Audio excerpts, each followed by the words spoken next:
At 4,400 feet, we've got 3 adults on board. What we're going to do here now is shut down the engine on this airplane.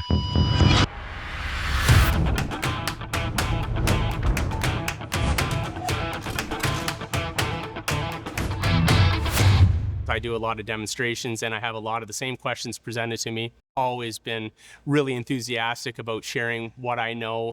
The DA62 has a ton of ramp appeal, and it's one of those airplanes that actually flies better than it looks. So what we're going to do here now is we're going to shut down the right engine on this airplane. I'm going to engine master off. Okay? If you look at the right engine there, the ECU has automatically feathered the propeller for us, so the drag that we would have otherwise had to correct is already gone for us.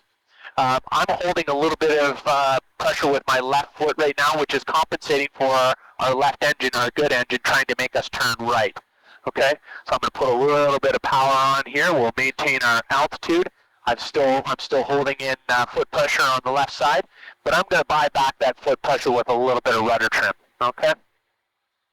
So we've got rudder trim in there. That pressure on my foot is gone. I've given us a little bit of a nose-up attitude with our elevator trim. And at this point, I am hands and feet off. So my hands and feet are off the controls. We've got the right engine shut down. I don't know of another twin in the world that does it this nice.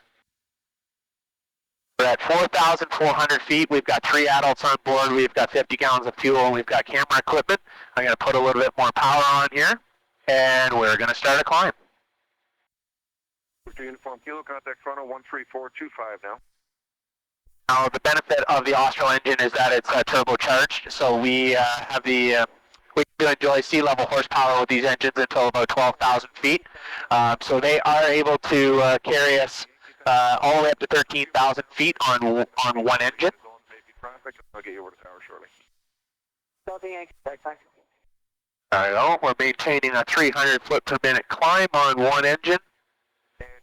And the airplane still has the ability to maneuver on one engine quite nicely. In most cases, when you're twin engine training, you'll only ever make turns toward the operating engine. With this airplane, we've got so much controllability with this aircraft between our rudder and ailerons that I can turn toward the dead engine, which is generally something you don't want to do in a twin environment with that engine shut down for fear of the good engine rolling the aircraft over onto its back.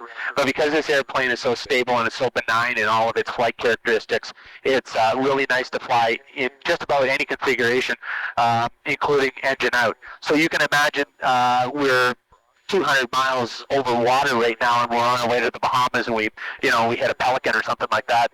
We had to shut an engine down for precautionary measures. The airplane is still going to get us there. We're still going to land safely at the Bahamas. The airplane is just, I mean, there isn't another airplane out there that I'm this confident in. I love flying it. We get down from a demonstration flight and you see the smiles on these people's faces. They realize that they haven't been given a salesman's pitch. They've actually flown an airplane that really does live up to all the hype.